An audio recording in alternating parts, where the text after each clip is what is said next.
क्या आप प्रेग्नेंट हो और आपको ब्लीडिंग के लिए डर लगता है? तो देखते हैं ब्लीडिंग की वजह क्या होती है और उनकी ट्रीटमेंट क्या होती है।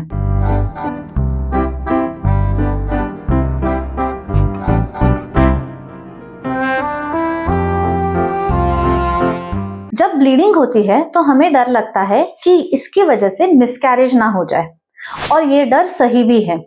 लेकिन काफी बार फर्स्ट ट्राइमेस्टर में ब्लीडिंग नॉर्मल भी होता है।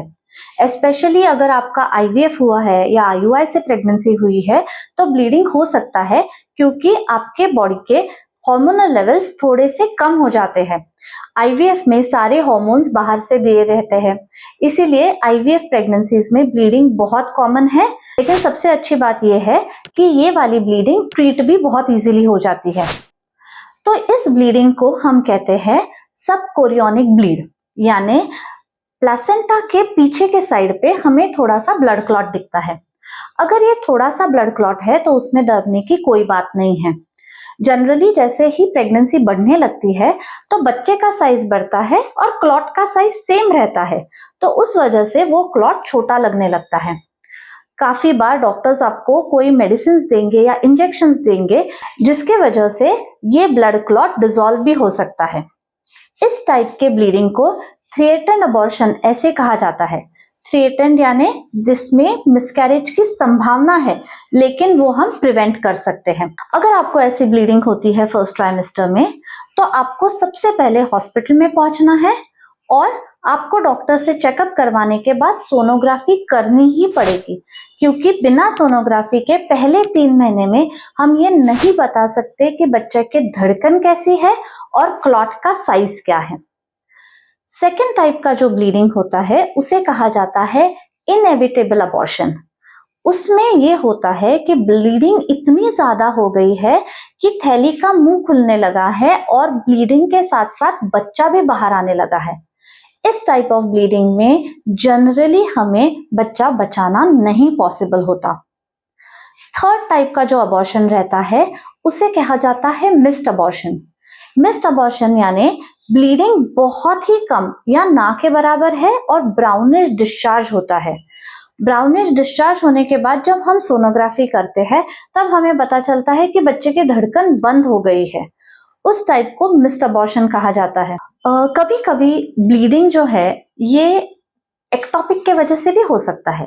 एक्टोपिक यानी प्रेगनेंसी जो गर्भधानी में ना रह के ट्यूब्स में रहती है।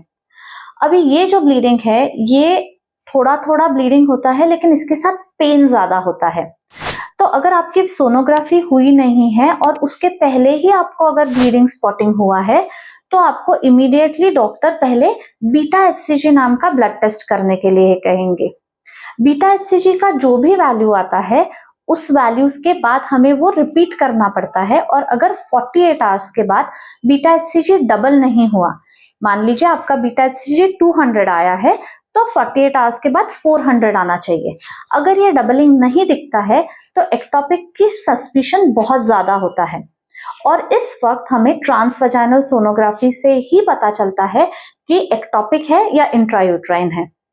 बीटा एचसीजी जो ब्लड टेस्ट है ये बहुत ही इंपॉर्टेंट टेस्ट है और बहुत यूजफुल टेस्ट है हमें ये जानकारी देने के लिए कि ब्लीडिंग का सोर्स क्या है। अगर बीटा एचसीजी बढ़ नहीं रहा है तो ये भी हो सकता है कि ये बच्चा या ये प्रेगनेंसी मिस्ड अबॉर्शन में हो, ये एक्टोपिक हो या ये इनएविटेबल हो। अगर बीटा एचसीजी का लेवल अच्छे से बढ़ रहा है तो मोस्टली कोई प्रॉब्लम नहीं है। ये हो गई सीरियस चीजें जिसके वजह से ब्लीडिंग होती है। लेकिन क्या आप जानते हैं कुछ कुछ चीजें बहुत नॉर्मल है जिनकी वजह से ब्लीडिंग हो सकती है, जैसे कि इम्प्लांटेशन ब्लीड। इम्प्लांटेशन ब्लीड यानी कि जब बच्चा गर्भधानी में चिपक रहा होता है तब थोड़ा सा ब्लीडिंग होना बिल्कुल नॉर्मल है और उसके लिए डरने की कोई भी बात नहीं है। उसी तरह आपको ये भी जानना है कि किसी भी एक्टिविटी की वजह से, जैसे आपने सीढ़ियां चढ़ी या ट्रैवलिंग किया, उस वजह से ब्लीडिंग नहीं होती है, तो ऐसी सारी चीजें आप बिल्कुल आराम से कर सकते हो। अगर आपको बहुत हेवी ब्लीडिंग हो रही है तो डॉक्टर आपको आराम करने के लिए कहेंगे। बेड रेस्ट से ब्लीडिंग बंद नहीं होती है, लेकिन बहुत ज्यादा एक्सरसाइज उस वक्त में एडवाइजेबल नहीं रहता है। ब्लीडिंग के काफी कारण होते हैं, सोनोग्राफी के बिना हमें नहीं पता चलते। तो अगर आपको ब्लीडिंग हो रही है, आप आपके डॉक्टर के पास डेफिनेटली जाइए। और किसी भी और चीज के लिए आप हमें संपर्क कर सकते हैं। आपके जो भी क्वेरीज होंगे हम डेफिनेटली सॉल्व करेंगे। Thank you.